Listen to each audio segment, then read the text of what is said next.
Well, the NBA draft is in the books, and the Kings were active.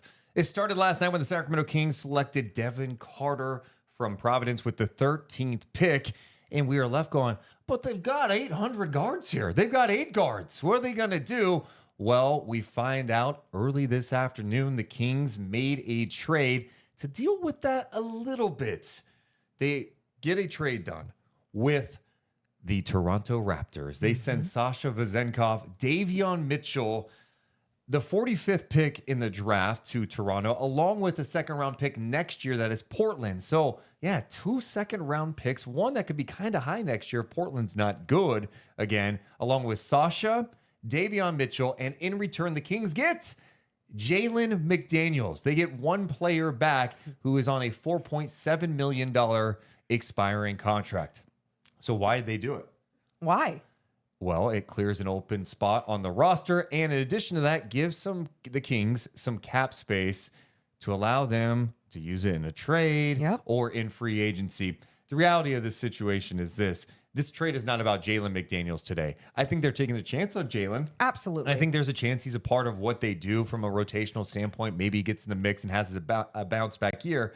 He's 6'9", a 7-foot wingspan. He's been around the league for a little bit, right?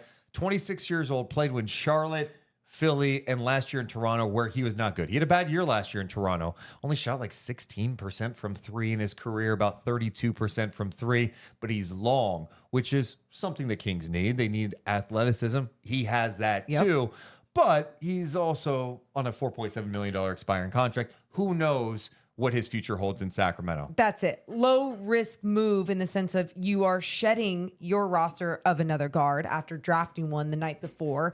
You are trading someone in Sasha Vezenkov, who it felt like maybe things were getting even a little weird there at the end with all the reports like he wasn't happy. You want to make sure that he finds a space in the NBA, especially after all that work of coming all the way over here and changing his life as well. So a new opportunity for him. And then for someone like Davion Mitchell as well, just like we said, shedding the guard, but then also giving him another opportunity. Now, the 2 draft picks, one in this year's draft, one for next year, it feels like a lot for just getting one player in return. But I think the thing that you and I have been talking about all day, Deuce, is just really seeing, not necessarily using the word desperate for the Kings to get rid of a guard to clear some cap space. But at the same time, that is what it kind of took to make this deal actually end up go through.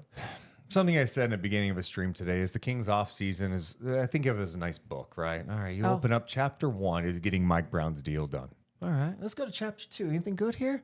Oh, this is going to be the part where Malik leaves. No, Malik Monk stays. Oh, chapter 3 was last night, the NBA draft. There's a lot of trade talks, but the end of chapter 3 was drafting Devin Carter, 13th overall, an absolute dog who's going to help this team. But in the vacuum, if you're looking at that move in the vacuum, you're going, oh, no, they've got so many guards. Where does he fit in? I don't get this. Well, this was day 1 of the NBA draft. You go to day 2, you go to the next chapter, and you talk about this trade. Now, even this trade in a vacuum, you clear a spot on a guard, whatever.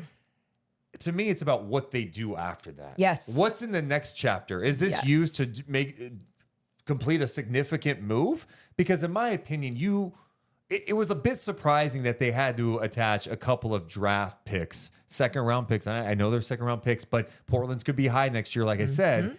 Those seem valuable. And I think if you're making a move like that to clear space, you better be getting something impactful on the other side. As it stands right now, we don't know what's going to happen. But Monty McNair said last night after the draft, like, yeah, we're aware of the roster things. We've got some work to do. Free agency starts Sunday.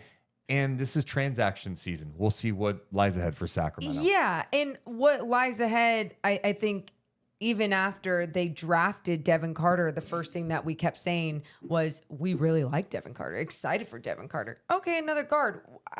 What's the next move? How do you make it? Great. They started the domino effect, right? Where you're starting the process. This isn't what it's going to all look like when... It better not. When, obviously, well, it won't when the season starts. So clearing that roster spot and everything in just hoping that maybe they're actually going for a big fish, a tier 1 like player. Now, what would that mean? That they would be spending lots of money, but they would have some cap space to actually do that. They have more wiggle room to have different options. And that's what you want this team to have, is to have options, but also to execute something. Because the amount of times that we have talked about the almost trades with Alex Caruso, Kuzma, whoever else. Siakam, Thank you. OG. It just, you go down the list and you're like, okay, they have to make something happen. I don't know what it's going to be, but obviously that is what their plan is going to be. We know some of the names out there: Brandon Ingram, Kyle Kuzma. Could Paul George be one? That seems very unlikely, but there are some bigger names out there. Then you start thinking about other names who could help. Bobby Portis's name has been brought up as a trade, a guy who could be potentially traded. You're looking at free agents, maybe Obi Toppin, Jalen Smith from Indiana, John Collins. Is that a trade target from Utah? There are some possibilities. So today was more about opening up that space. Now, let's not get it twisted. This is also kind of a day you look back and go, man, what could have been? I mean, Davion Mitchell was a lottery pick, right? Yeah. Like, this was a player that when you drafted him, you obviously have high hopes for. They drafted him to a team that already had De'Aaron Fox and Tyrese Halliburton. So it was a little puzzling at the time. I love this for Davion. Davion is one of my favorite guys because he is a great person. He plays his ass off. Yep. And he's worked really hard. I think the one thing I've said a long time about Davion is I think he just gets better the more he plays. In this situation, behind De'Aaron Fox, and when they have Malik Monk, like, there wasn't a ton of time for him. And when he got more minutes late last year, he looked more comfortable. He played some of his best basketball. He worked on his three-point shot. He was lethal from the corner three last year. And now he's going to get an opportunity to go to Toronto and get a fresh start. So I'm happy for him. So happy for him. I feel that same way about Davion. When you see this happen to a good person, not just someone who works so hard, you love his mentality and you love his growth. Even you love when an opportunity and a new role can come to life for someone that is such a good person. So for Davion, I'm excited for that for him, and to maybe be able to showcase his talent a little bit more in bigger opportunities, maybe some bigger minutes, who knows. So yeah, that's first and foremost. It was great. I loved having him here. I know I saw some people today being like, off night will always be a king. And it's just, it's sweet how I think a lot of people really respected the way that he was a dog out there and left it all on the floor every single night. And then with Sasha Vezenkov, another guy that you go, man, you think about last year, we were doing live streams watching some of his EuroLeague playoff games, and there was an immense level of excitement about Sasha coming to Sacramento. He won the EuroLeague MVP, but the Kings also, they put resources into trying to get him. Not only did they bring him over, he decided to come over, of course, and give him a deal, but they went over there multiple times throughout the year before signing him to go see him play, to meet with him. Like, they put a full court press on this guy, hoping that he was going to be a very impactful player for the Sacramento Kings. It didn't work out. And we've spent time talking about Sasha's time in Sacramento, Morgan. I feel like a lot of layers to it. It felt like initially there was maybe just the adjustment to a new league. Yep. One, right? I think two, not having the full trust of Mike Brown, some of the defensive shortcomings as Mike Brown was trying to get his team to play better defense. There was the adjustment for Sasha, not only to the NBA game, but just with his own athleticism too. Oh. And then you get to the other factor when it seemed like he was coming out of, maybe learning a little more about the game, getting more comfortable. He got hurt, and then he gets hurt again. And so I'm left going, I don't know what to make of Sasha's time in Sacramento. It felt like he could have played more, and then he gets hurt, and then you're left going, yeah, I don't know if he's going to be a good NBA player or not, because I didn't see enough. All I know is when he was out there, he brought energy. Yeah. There's a life when he checked into the game. He moved the ball. He shot the ball well from three. And defensively, he still did some nice things, even though he was the greatest athlete. And when he was on the bench, he still had a smile on his face, was rooting on his teammates. And I know that we had a few interactions with him, and just a really, really another sweet guy, good person. That always seemed like he just carried his head held high, and was always working hard to adapt to the NBA game. And so when you did see those flashes, it made you believe, ooh, well, he's a smart enough player to use his wingspan and get his hands in the passing lane. He always has his arms up. This is great. Ooh, okay. He's understanding where he's feeling more comfortable from three and when he needs to actually shoot the ball and not hesitate, all these different things. Again, like you said, it wasn't working out here. And the fact that the Kings cut the cord right away as soon as some of those rumblings came out, and they probably had some conversations and were like, we want you to still live your life in the NBA. Here you go. Also, the Raptors front office, that group led by Masai Ujiri, he's SOB. Why?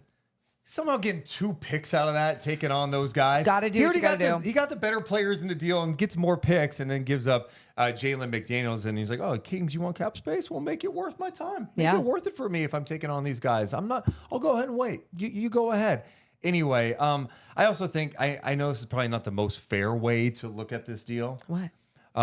But I look at what the Kings need, right, from an athleticism, length standpoint, what they're looking at going forward. Jalen, if he's here, like 6'9", 7-foot wingspan, athletic, much more athletic in the defensive presence compared to Sasha, right? Devin Carter adds a little more than Davion, and that's fair to say. And I like Davion a lot, but you think about Devin Carter's athleticism. Yep. His versatility. His size, he's just bigger, right? Like you look at the height and you're like, oh, that's not that big of a difference.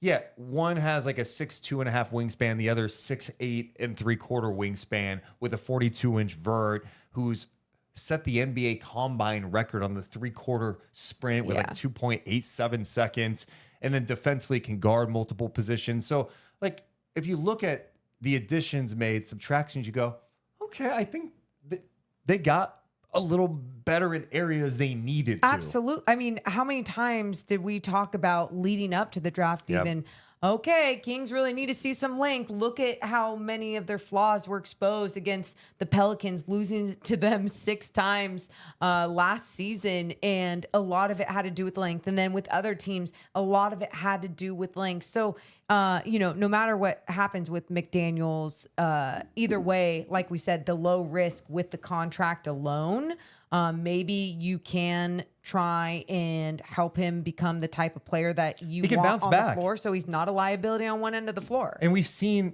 the flashes from him. And by the way, his brother is Jaden McDaniels, who plays for the Minnesota Wolves. So it's going to be interesting to see where the Kings go next, right? Because they did give up some assets there to make that happen.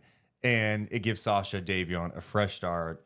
And now the Kings move forward. I think this is about the next move. Like, what's going to be the next move for the Sacramento Kings? Because they still have other weaknesses. We just learned now that the draft is over. The Kings did sign a player to a 2-way contract, someone who is projected to be a second-round pick. They have agreed to a deal with Isaiah Crawford, who is a forward from Louisiana Tech. He played 5 years at Louisiana Tech. He is 22 years old, 6'5", 215 pounds, and I'm going to give you Sam Vecini's scouting report on him. Sam Vecini from The Athletic does an amazing job. So we are just learning this as we are recording this right now, so I'll go ahead and give you this breakdown. Crawford has monster measurements for an NBA wing, 6'5" and a quarter without shoes, with a 7'1.5" wingspan. We love those wingspans. And a huge 8'9" standing reach. He also has enormous hands, Morgan-sized hands. I was going to say. He's 215 pounds. He covers ground across the court with long strides. He's a coordinated and balanced player who's flexible laterally and quite strong. Crawford is a winner. He has a complete game that plays well off the ball on offense. He's impactful on defense, making all the extra effort plays his teams hope to see. He plays hard and sees the court extremely well. He understands and reacts well to the space around him. Before I continue on, last season for Louisiana Tech, he averaged 16 points a game, 6 rebounds, 2.4 assists, 2.5 turnovers, 1.7 blocks, 2 steals, 48.5% shooting, 41% from three-point land. The year before that, 42% from three-point land. He wasn't his third year at Louisiana Tech, he dealt with an injury because he only played 3 games. Yeah. So he responded well from that and played 32 in back-to-back years. Love it. Love it. I'll continue on. The defense is Okay. his calling card in the NBA, according to Sam Vecini. Yeah. Here's this breakdown. Though he's not fast, he covers a lot of ground with his length and his long strides. He's active and engaged on that end. He's very balanced with his footwork, never taking extra choppy steps. He's best off the ball in defense. That's where his primary impact will come into play. He's awesome when rotating. Okay. You like what you're hearing? Oh, yeah. He communicates well with his teammates and moves well all over the court, closes out exceptionally, and is great in help situations. Beyond that, he was a monster playmaker at Louisiana Tech, averaging 2.1 steals a game, 1.9 as a junior. His hands were consistently in the passing lanes, and he's not a huge gambler, but frequently gets his hands on balls anyway with the timely digs and early anticipatory rotations. Wow. He also figured out how to bait ball handlers into making poor passes on the perimeter because they would misjudge his length, which often resulted in a steal. Also blocked 1.7 per game because he's a terrific rotational threat from the opposite side of the court. He's a good on-ball defender. Offensively, you're probably wondering. I'm totally wondering. Yeah, he played a point forward style 4-man for Louisiana Tech. He would bring the ball up on the court, up the court regularly, but also played off the ball on the wing at times. He's a patient driver. He can use his frame to get to his spots. Says he has some concerns about how that skill will translate to the NBA. The weaknesses, saying he is a below average athlete by NBA wings. He's not quick. I think his first step and first stride can be slow, even if he's flexible. Okay. Says his percentages, touch, and mechanics as a shooter are good, but in terms of NBA translation, it's worrying that he's not a high volume shooter. His release takes a long time to develop because he brings the ball up slowly. No. That extended to all levels of shooting, both on the turnarounds he'd take after getting cut off on his drives and the threes he'd take off the catch. He's not always prepared to shoot when he gets the ball. Since he projects as a 3-and-D player at the NBA level, he must speed up that motion and become a high volume shooter. Okay. Finally, lacks some foot speed on defense. Players occasionally drove past him in a straight line. Crawford can get his body onto someone and then use his length to recover on plays, but those margins are close in the NBA. So his summary said, I love the idea of Crawford. Yeah. And I love Crawford's tape, especially on defense, more than I loved him as a prospect. I am confident Crawford will be capable of defending at an NBA level and could be an impact player on that end with his work away from the ball. His frame is tremendous for an NBA wing, and he should be able to guard multiple different players. Okay. There are a couple of potential pitfalls for a player who will turn 23 early in his first season. Throw in the multiple ACL tears on top of that, and I don't see a first-round grade for Crawford. It would be tough for me to give him a guaranteed multi-year contract, but I would buy a team drafting him in the second round and giving him a 2-way contract. Which is what happened. So there is Sam Vecini talking about Isaiah Crawford. Does amazing work for the Athletic. So Isaiah gets a 2-way contract with the Sacramento Kings. Of course, every NBA team gets 3 2-way deals, and then none of them are guaranteed. Yeah. So there you go. Cool. I like it. I mean, again, especially when you hear what you do like about a player, you never want to get too excited when it's a second rounder or 2-way guy or anything, just because they could still be a good basketball player, but it never actually translates to the NBA level, right? And so it's just something I always keep in mind because I always want to get excited. There's always going to be hope there when these kind of situations happen, but it's definitely a wait and see. So the Kings wrap up the draft. Devin Carter, they make the trade, get Jalen McDaniels, and then they sign Isaiah Crawford to a 2-way contract from Louisiana Tech. What's next for the Sacramento Kings? Well, NBA free agency officially starts June 30th, 3 p.m. Pacific time. We're going to have a live stream for that starting at 2 p.m. Pacific time on Sunday, and we're going to have reaction. If there's anything big that breaks before then, you know where to find us, youtube.com/@Deuce and Mo. And then, of course, we post all the audio on Spotify, Apple Podcasts, wherever you get your podcasts. If you have any thoughts on what the Kings did in the draft, let us know in the comments below. Hit the thumbs up and subscribe. Deuce and Mo. Deuce and Mo. Deuce and Mo. They tell you what they know. Deuce and Mo. Deuce and Mo. Deuce and Mo. The podcast that